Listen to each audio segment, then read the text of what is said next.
I take privilege in welcoming our chief guest, Ms.Neeraja Ganesh, Director of Relationship at Education Society of Karnataka, where she works closely with the industry veterans to build the industry-academia connect.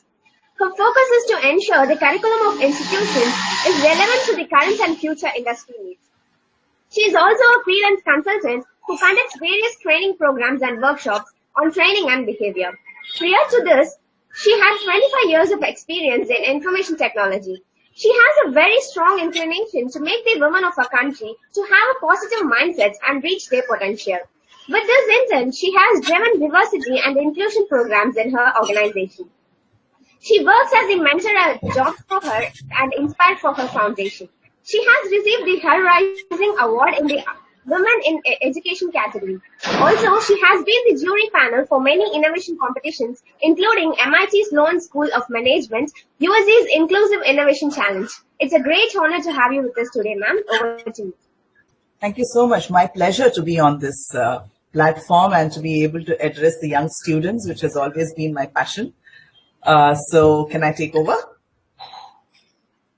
Yes, ma'am. Okay, all right. So good morning, everyone. I would have loved it if this was face-to-face. I would have loved for an opportunity to be in Chennai on the dais, really seeing the 252 students. But anyway, this is also a good enough opportunity. Maybe if, Corona had not been there, I might not have gotten this opportunity. I might not have been able to travel and I may not have been able to interact with all of you. So I take it as a positive. What are we going to talk about today? I believe you all have the title of this session with you, and I'm going to share my screen. Just let me know if you are able to see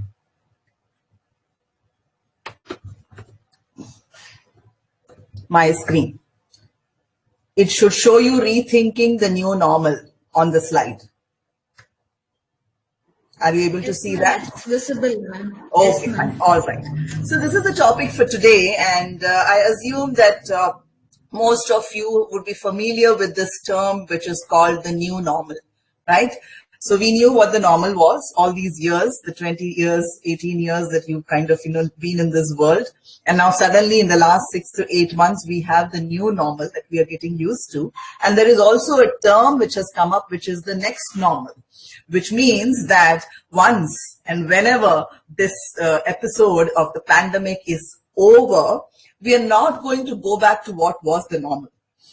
Based on whatever we are living today in the new normal, a next normal is going to emerge, which means the next set of people, the generations that are coming, will never even know that existed a normal of the kind that we were used to existed.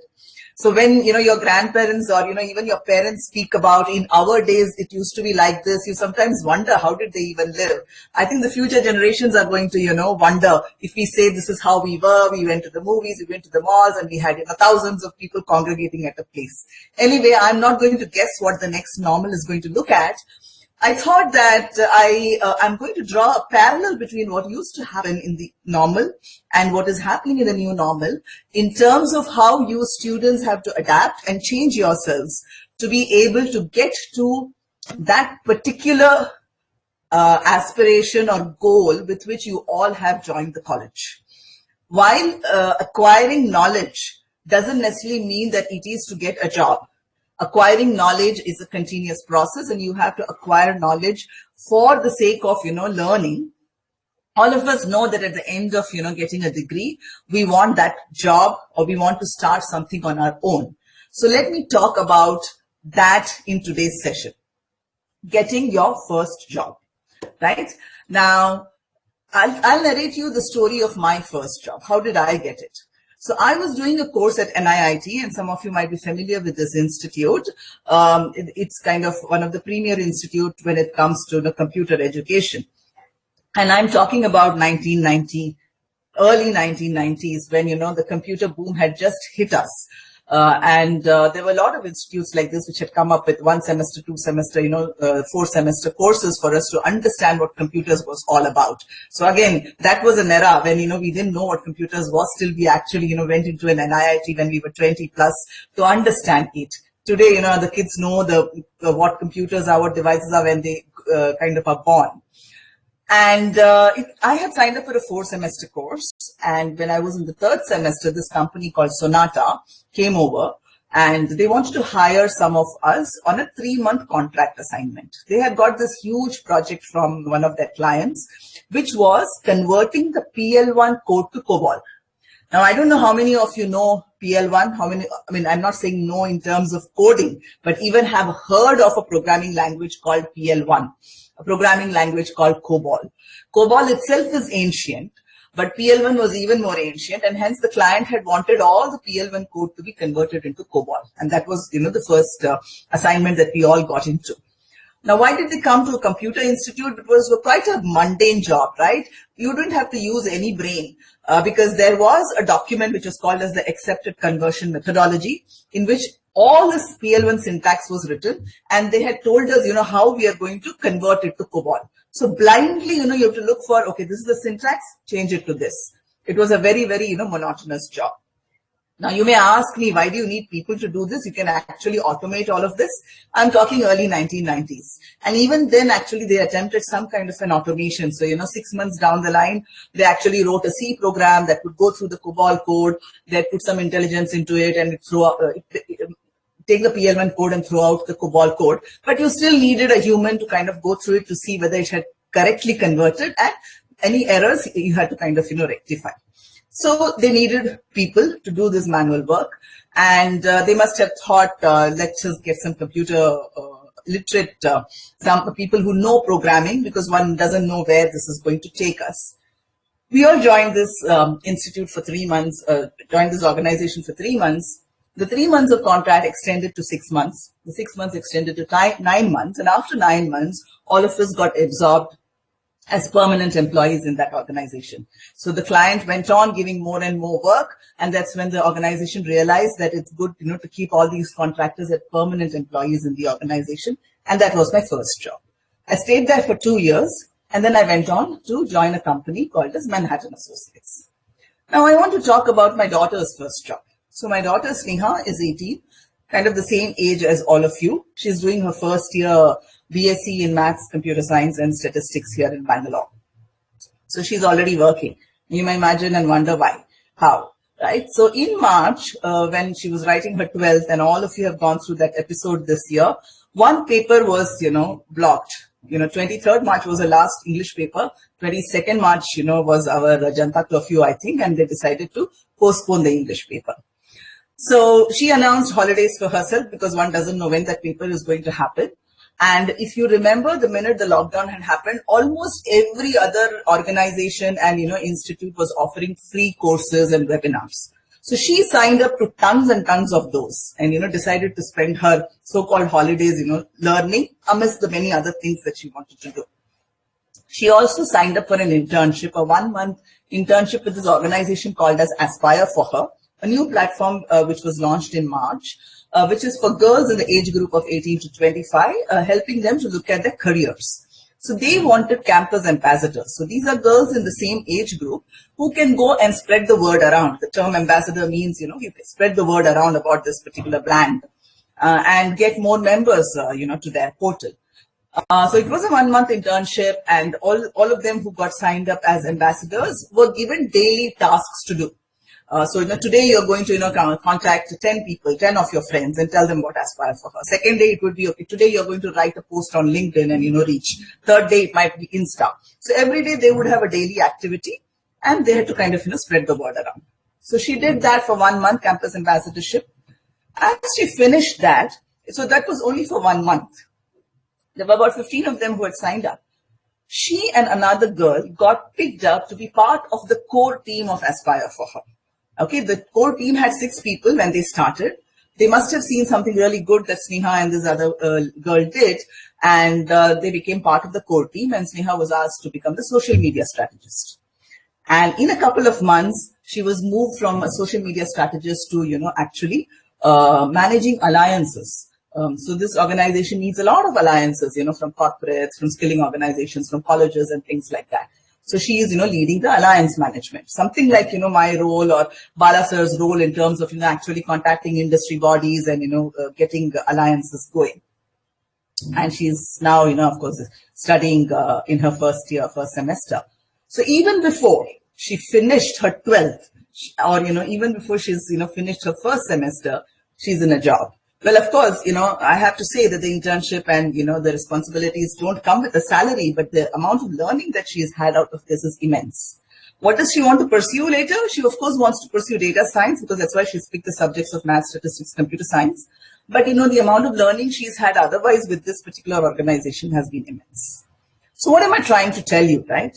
I got my first job even before I finished my NIIT course. And Sneha seems to have got her first job even before she is graduated. So getting that first job is the most important milestone for all of us. And let's talk about what is it that one needs to keep in mind and the mindsets that we need to have. And I'm not talking about normal, new normal, next normal. And this is what one must always have. The first mindset is the mindset of asking. So going back to my story, when we were all picked up from NIIT to do this 3-month contract assignment, we were asked to work in shifts because, the number of computers were limited, the team size was large, and they were not investing in too much of technology because you didn't know the client was going to give repeat projects. It was a 3-month assignment. So they asked us to work in shifts. So there was a 7 to 3, shift, and there was a 3 p.m. to 11 p.m. shift. I was put in the morning shift, one, because I think I'm a girl and, they wouldn't usually ask the girls to do the late night shift. And I had a 4th semester to do. I told you, right? I got absorbed when I was in the 3rd semester. Every semester was 6 months. Everybody else with me who had, joined from NIIT was finishing up with 3 semesters. You can do that, I had a 4th semester to do.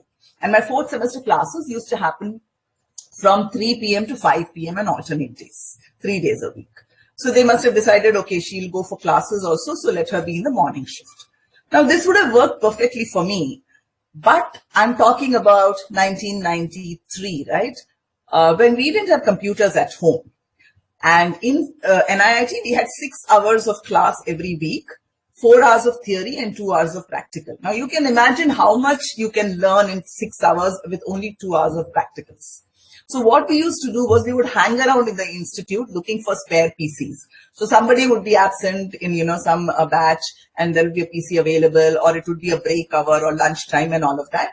And we would take those PCs and we would practice.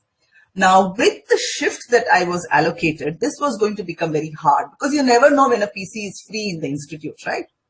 It could be free in the morning. It could be free in the evening. You have to just hang around. So it was a big predicament for me. So what does one do? You can do one of two things, right? You either decide that, okay, let me, take a pause from studies because this opportunity has come, and you can take a pause, from that institute. You can, take a break, and, you can go back and finish your 4th semester later. So I could have done that because it's a 3-month contract at the end of it.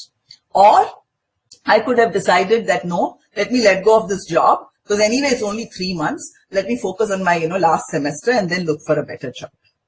So 2 things that one could have done. But the thing for me was I couldn't have taken a break because I come from an extremely conservative family. For me to have had this opportunity to study further itself was a big thing because my parents were trying to find a groom for me, and it was very clearly stated that if the guy comes and says you have to stop studies, you have to stop studies. So I didn't want to take a break and lose, that opportunity to study. But I didn't want to lose the job also because, again, I didn't know if this guy who comes to marry me, if he says don't work, then this opportunity to work for 3 months also will go away.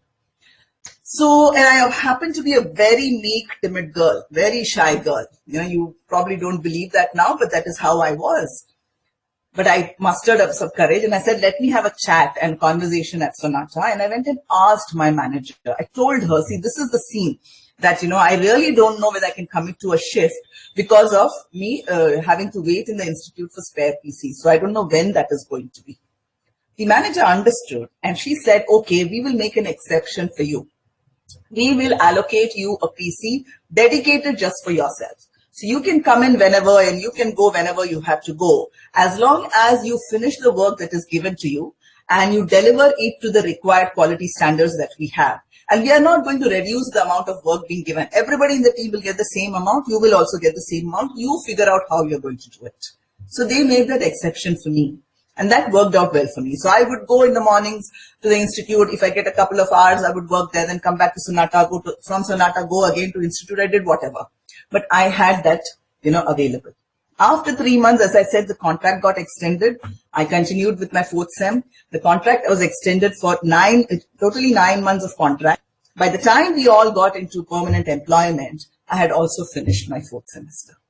Okay, so that's how, my first job was. So the point I'm trying to make is ask. And especially to the girls, because it's usually said, because I worked with a lot of women over a period of time, the asking is always, something which doesn't come automatically.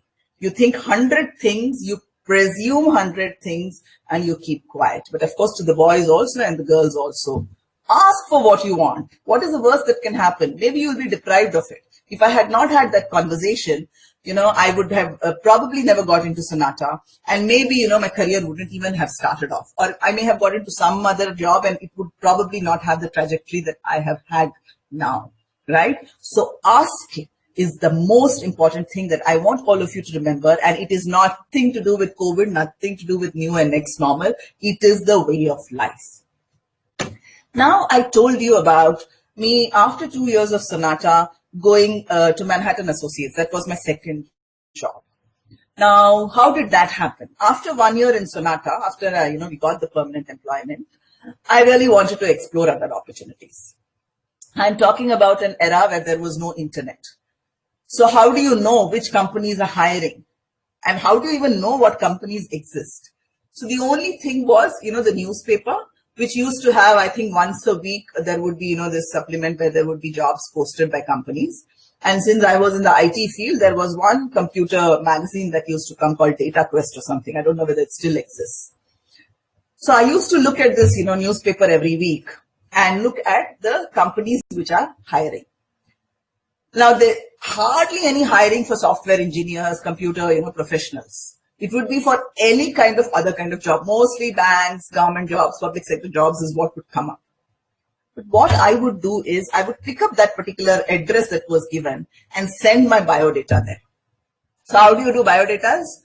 We had to actually get someone outside to type it because we didn't have computers. If we had computers, we wouldn't have had a printer at home. So we go outside, we get a biodata typed, and we Xerox all of this, put it in an envelope, write the address, stamp it, and put it in the post box. This is how much of effort you need to take to send a CV to a company. So I would look at every company, doesn't matter what it is, whether they have a computer department, they have advertised for a computer role, nothing. Just send my CV. Okay.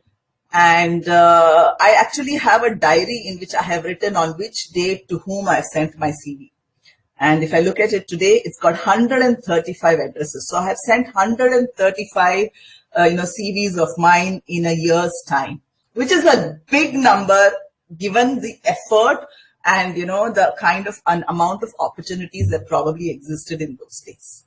Every day I would come, I would open the letterbox at home to see if there's a response, and there would be none. Okay.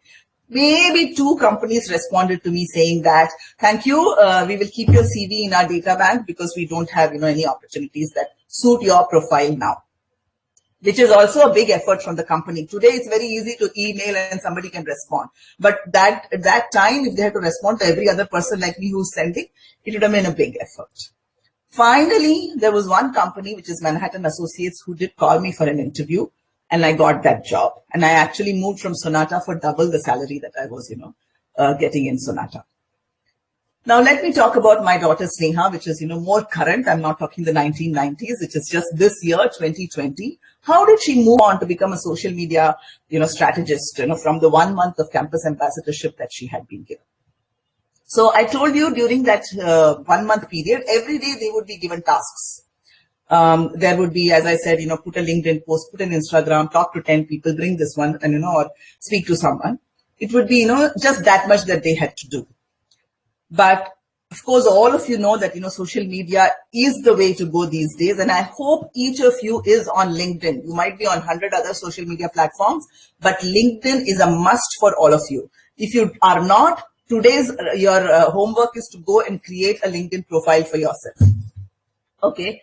And she was not on Facebook till this year. She was not on Instagram till this year. She was not on Twitter till this year. She had a LinkedIn profile because she writes blogs. So she had created a profile last year and she used to put her blogs out there. She started using LinkedIn quite actively during that 1 month period of ambassadorship to, write about Aspire for her, to write about, the courses that she was doing. She would put out the certificate she got. If she attended a webinar, she would, write about people, what she learned and tag those people and stuff like that. And she realized that there was more work that Aspire for her needed to do in the space of social media. So she put up her hand during her campus ambassadorship to say, I think, your social media needs to be, done a little better. I'm happy to help out with content. And she did that, helping, and they realized how good she is with social media. And the minute the ambassadorship was over, they kind of told her to join the team as a social media strategist. Now, when she used all of this social media to promote herself and Aspire for her, there were a lot of people who were watching her. And they started connecting with her, and actually she started getting a lot of, requests to become interns with their companies, because today there are plenty of startups in the space of young adults. They have so much that to offer, and they are looking for ambassadors, young interns to help.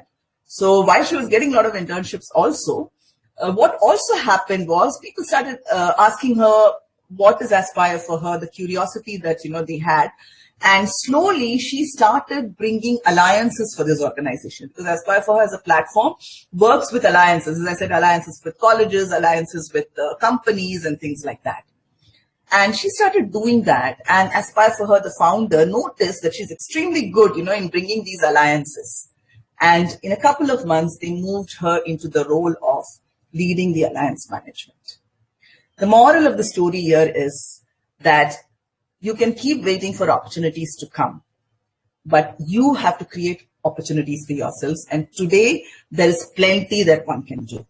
So once you have asked for what you want, and again to the girls here, you might keep saying, because the gender gap is so high, girls don't get opportunities. I'm saying, why? Create your own opportunities. And also to the boys, everyone, whatever age you are at, create opportunities for yourself. Find ways to, kind of make yourselves useful and showcase yourselves and create those opportunities. Again, doesn't matter whether it was the old normal, new normal, next normal. This is one of the most important things that you need to do. The other thing which is very, very important is networking and creating your own personal brand. And you may have heard enough about this also. What is networking? Networking is actually getting to know a lot of people whom you have not known from the past. So not your, friends from school and college, not, your past faculty and lecturers, but new people. So, you get to know of, other people who are in other institutes, other colleges. Like, for example, you have gotten to know me today. You didn't know the existence of Ms.Neeraja Ganesh till today, but now you know me. And what will you do? The first thing is build a connection with me. Today in the online world, the first thing, the best way to build that connection is to send in a LinkedIn request and say, okay, fine, ma'am, I attended your session today. I would like to remain connected with you. This is how you grow your network.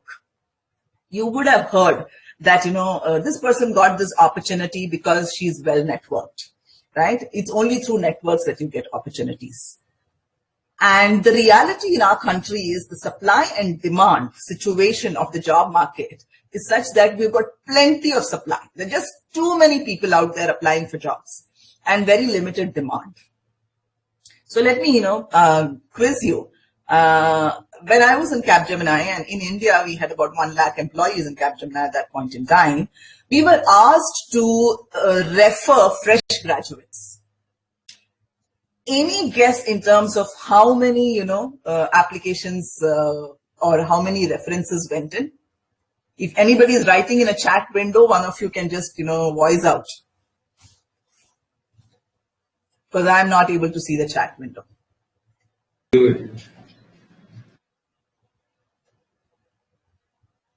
Harini, Sanjana, you're available? How many? And it'll take some time to reach them. 2 lakhs. 2 lakhs. Wonderful. That's a good number. That's ma'am. So we had about 50,000 applications that came in. And these must be the fresh grads who had not got placed from college campus, right? Otherwise, usually people will, stick on to the placement for at least 1 year, 2 years. I still stayed for 2 years with Sonata. So these must be the number of graduates who had not yet got placed. So now, even if Capgemini wanted to hire 1,000 people out of the 50,000 or, 10,000 people, how does one do that? Because every CV is going to look the same. You've done, a particular course, mechanical engineering from this particular institute, another person from another institute, 70% here, 80% there. Okay, so how do I differentiate? How do I get people to an interview? So personal branding is extremely important. And today I have been told that the way the recruiters recruit is that the minute they see the name on a CV, they will Google the name. So they will Google a Ms.Neeraja Ganesh and they will Google a Sneha Ganesh, my daughter. What comes up on Google, right? And if I have been very active online, which means that I have a good LinkedIn presence, I write a lot, I go and, attend seminars, I speak at places, I, contribute in terms of my thought leadership at different meetups and clubs and, different colleges and things like that, it will show up. Another homework for you today is go back and, Google your name and see what comes up. And if, for example, Sneha and I were the same age and Sneha had not done any personal branding, had not created any online presence, even if she was much better than me, so she wants to pursue data science, right? Even if she was much better in data science than I am, what will come up is Neeraja, who's branded herself so much. And they'll say, okay, let me call Neeraja for the interview. So it is extremely important for you to, build the online presence, starting with LinkedIn for sure, but there are plenty of other places that you can go to, online and register yourselves and start doing stuff. I'm sure your college themselves is providing a lot of opportunity, but beyond that also you need to be really, really active. And whatever you do within the college and outside, start putting it out on social media, because that's how you create your personal brand and visibility. And networking is also, of course, these are all topics by themselves, and I do a lot of talks on all these topics. I'm happy to, do it for you if, there's an opportunity that presents itself. Otherwise, those of you who will connect with me on LinkedIn can go and see, all the videos, recordings of all my sessions. So you will get the nuances of how does one network and how does one create a personal brand. The other thing you would have heard of is the elevator pitch, right? All of us say that we have to have an elevator pitch, a 30-second, a 60-second elevator pitch, so that we are able to introduce ourselves in that short time frame. But my question to you all is, where is the elevator today? How many of us are going to get into an elevator ever in the next few months and couple of years? I'm not sure, correct? So, but the elevator exists. The elevator exists in this online world because people are always going to Google and look you up. The way they're going to do is by Googling your name, which means you can't always be pitching and saying, I am this, I'm this, I'm this, right? What you do on a daily basis, on a regular basis on the online medium becomes your elevator pitch and your personal brand. And networking also has to be done with an intention of not getting a job or, what is it that Neeraja ma'am can do for me? But what is it that you can do for me? Right? So always look at an aspect of how you can be useful in a network and connect with someone and nurture that relationship. And over a period of time, I myself, may get back to you and say, you know what, Harini seems to be good at this because I'm continuously seeing her updates on LinkedIn. I'm seeing what she's very passionate about. Why don't I, offer this opportunity to her as an example? So this is one of the most critical things that you need to do. And this is something which has evolved in the last few years and will continue to exist in the next normal. So very, very, important aspect for all of you. The other thing that, you all must focus on is continuous learning. So I remember, in those days when we were growing up, it was said that it's the doctors who have to continuously learn because the medical, field is ever expanding and, changing. So the doctor has to continuously keep upgrading his knowledge. But today it doesn't matter. Any field that you go to, whether it is science, whether it is humanities, commerce, and you look at anything, law, everything is changing. It's changing more rapidly than we can imagine. So continuous and diverse learning, very important terms, right? Continuous is forever. Even I have to continue to learn. And diverse, and that is why we have a concept of what is called as a T-shaped employee. So if you look at the T, the vertical, right? The vertical is what actually denotes the depth of your knowledge. So whichever stream you are in, so if I take my daughter's example, she wants to do data science. So the depth of her knowledge in Python and R and whatever else comes is what is denoted by the vertical of the T, which you surely should have. But what is also looked at by companies and by others in a future employee is the horizontal of the T, which is what is your breadth of knowledge. So whether you're good at collaboration, whether you can manage teams, are you a team player? Are you good at stakeholder management? Is your communication skill great? Those are your horizontals, along with other domain knowledge that you may acquire. So in the case of a data science, do you know retail analytics, or do you know healthcare analytics? Do you at least know anything about that industry, right? So that is what is the T. So your depth also has to be there, and as wide as possible should be the horizontal of the T. And this is what is the diverse learning that I talk about. So if I again go back to Sneha's example, you may ask, if she wants to be a data science professional, what has she achieved in the 6 months by, doing social media and, bringing in alliances? But that's her horizontal that she is continuously honing while she is learning, her technical skills also. And tomorrow, if somebody wants to hire, they will look at an individual who is great with all those robust, skills. And that's also your differentiator. Okay, because how do I differentiate between 3 CVs, all of whom are great data science students? It is the breadth of the T which is going to differentiate one from the other, and hence I will probably call someone for an interview or hire. And especially in today's world, business models are changing on a daily basis. You may have heard of this term called pivot. Every organization is pivoting on, a very regular basis. So what you learn today is not going to, take you, I don't even know, how things are going to be in the next 6 months, and you all have 4-year, courses to finish. I'm sure the college will continuously upgrade your curriculum based on the things that are happening. But despite that, you have to ensure that you continuously learn beyond what the college offers. And this learning is not only restricted to doing courses. For example, Harini, and the other girl, I'm forgetting her name, who's running this show today, are going to acquire some skills in terms of how to public speak, how to, manage a webinar, how to coordinate, with the students and all of that. You have learned a new skill. You volunteer at your college or outside, you intern, you drive initiatives, your college will have plenty of initiatives. Don't keep thinking about, oh, this is not in my, domain. What am I going to get out of it? This is not something. You can showcase everything on your CV because there is a learning in everything. And that learning will be useful in some project tomorrow in your company.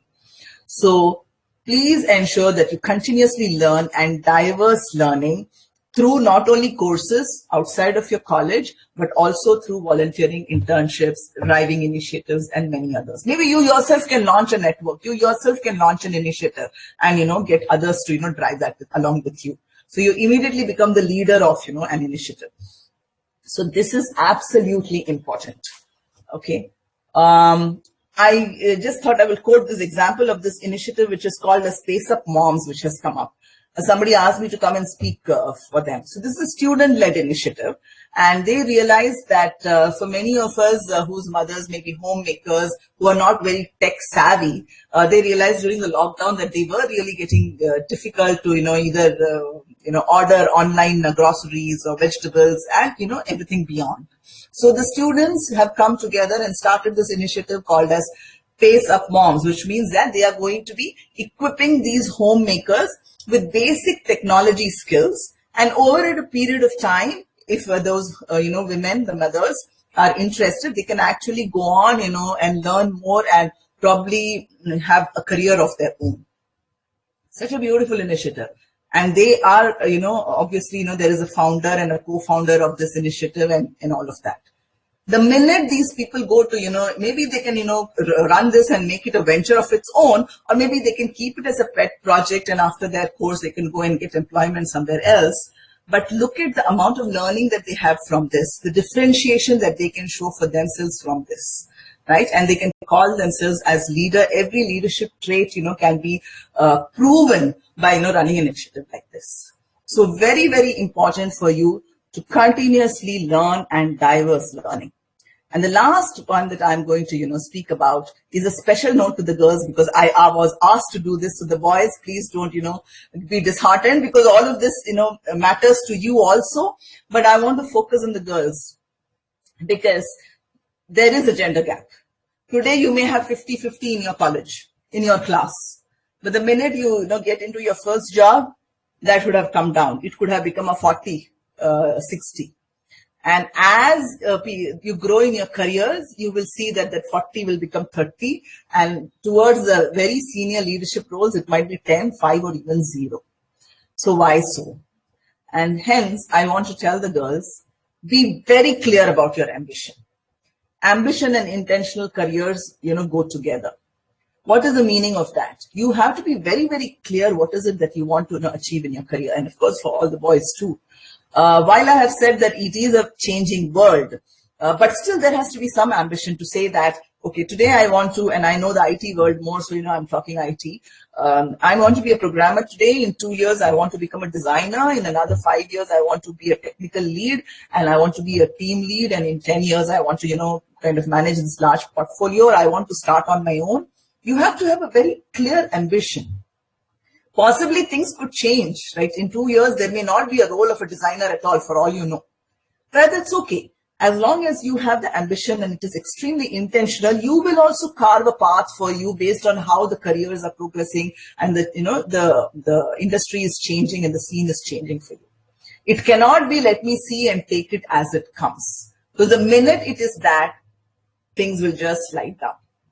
I was like that. I said, okay, fine, I will do it, till the marriage happens or till the baby happens. I kept on thinking that I will leave the job, when I get married, or I will leave the job when the baby comes and things like that. But I worked for 25 years, which takes me to the third point, which is don't leave before you leave. So I don't know how many of you have read Sheryl Sandberg's book, The Lean In. If you have not, for everyone, girls and boys, definitely for the girls, it is a book that you must pick up and read. Sheryl Sandberg is the CEO of Facebook. So she says, don't leave before you leave, which means, again, I will give you an example. When I was in Capgemini and we had hired these people from placement, there was this girl who comes from an agricultural family. And maybe she was the first girl in the family to become an engineer, or maybe the first engineer in the family.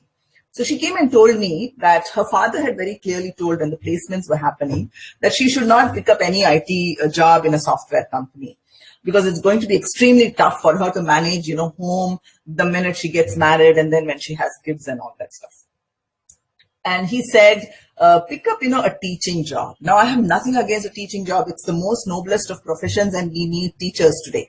But, as it used to be in the past, and I don't think it's, relevant today, people thought that, the teachers have a bit more relaxed kind of a life and a work life than any other job, especially the software kind of a job. But I know it's not true. Today, I think everyone works crazy hours. But that was what the father said, because he's thinking about when she gets married. Now, maybe she's going to get married 2 years later. She had agreed she would have left her software career even before she joined it. While if she had not agreed, which is what she did, she came and joined Capgemini. I don't know whether she got married now or not, because I've left Capgemini 3 years ago. At least for those 2 years, she would have had an IT career till she got married, right? And then at the time of marriage, she can, decide, if it's an arranged marriage and she speaks to the guy and says, I want to continue working. Maybe the husband is going to be supportive and all of that. And that is the message to the boys here. I want you all to understand what the girls go through when it comes to careers and what the families, kind of need to do to support them to, have their careers. So your own peers today in your college, your own sisters and people in your families, and when you get into jobs, you have to be as supportive as possible in terms of understanding that this is what the girls grapple with and see, how you can support them. So don't leave before you leave. In my case, I thought that, I will leave when I get married. I didn't. I thought I will leave when I have a baby. I didn't. I took a 10-month leave, but after that, I got back to, the job. I didn't leave. Every time I thought 5th standard was Sneha comes, I'm going to leave. 10th standard, I'm going to leave. But I didn't for 25 years. But then in 2017, I quit the IT world because all the support system that I had, which was my in-laws and my parents and my husband, the entire support system came crumbling down, and everybody, went through some health issue or the other, and they needed to be cared for. So that was there was a need for me to leave the job at that point in time and care for the family, which I did. But I did not leave before that. So the other thing that happens is, if you have a career or a role that you are in, which is extremely challenging, okay, and I know it is 10:15, I will quickly wind this up, which is extremely challenging. Even when situations come where you have to take a decision, whether it is home or whether it is office, you will find a way out because the job is so interesting that you want to keep it. But the minute you have picked a job, it is not that challenging, this girl who was told that in 2 years, when you get married, you'll have a tough time. So, you find something which is much simpler. You're anyways not interested in the job. You're just kind of, doing it on a daily basis. And when the situation comes, you'll say, let me quit the job. Now, anyway, I'm not happy. So take the most challenging of roles and don't leave before you really have to leave. And the final thing is the imposter syndrome, which is there in boys also, but the way they deal and cope with it is much better than the girls. The imposter is sitting inside us, which continuously tells us that I think what you have achieved so far is not really what you are capable of. It's just some pure luck because of which you are here. That imposter will keep pulling your confidence down. It will keep telling you that you don't deserve this. And what happens when the imposter keeps telling you that? Your confidence is already drained out. You will not be performing to the best of your abilities. So you can't throw away the imposter. There is no way to throw away the imposter, but befriend the imposter. And to tell the imposter, it's okay. So what? I will still try this. What's the worst that can happen? Maybe I'll do a very bad job of it. But at least you will do a job, right? If you're going to not do or do a shoddy job because continuously you're thinking, I'm not capable, I've just, got this opportunity because of some luck, somebody has favored me, it's not going to take you anywhere. So these are some things, I definitely want to tell the girls, because as you grow in your careers, these are the things that you compromise on. As Apurva Purohit, and you must pick up these 2 books that she's also written. One is Lady, You're Not a Man, and the second one is Lady, You're the Boss. When the going gets tough, the first battle women lose is the one in their minds. So externally, you can fight it out. But internally, if you've already given up, then nobody can help you. And the things that will, make you give up is all of this. If you don't have a very strong ambition, if you've not, put a career goal and, you're working towards it, you don't have a challenging enough role, and you are continuously succumbing to the imposter syndrome, then in your mind, you have lost the battle. Then even if there are 100 people who come and say, hey, please do it, we will support you, you will not be in a position to do. So please ensure that you have a mindset which is triggered towards careers, intentional careers. And Aspire for Her is a great platform for all the girls to kind of look at, all the resources that they're offering. And I will try and have a separate conversation with your college to see if we can, look at a kind of a partnership with your college, and that platform. So that's all that I had, and thank you for being a good audience. And that's my LinkedIn. I really wish all of you create your own LinkedIn profiles if you don't have one. And if you do, please do connect with me by saying, I heard you at CIT, because otherwise I won't know who you are and may not accept your invitation. And you can't just be sitting on LinkedIn, right? You have to start building your thought leadership on that platform. So with that, good luck, and I'm happy to take questions. Thank you, ma'am. Thank you for an informative and interesting session. Today we have learned that we should ask and how to create opportunities, continuous and diverse learning, and how should a woman must battle. Thank you, ma'am. We thank you for taking a time from your busy schedule. It's always been our pleasure to have you with us, and we look forward to see you again in the upcoming events also, ma'am. Thank you so much. You may leave now, ma'am. Thank you. Thank you so much, ma'am. I will end. I don't know how to leave. I think I just have to close the browser, right? Yes, ma'am. Okay, fine. Thank Yes, you. ma'am. Thank you. Bye-bye.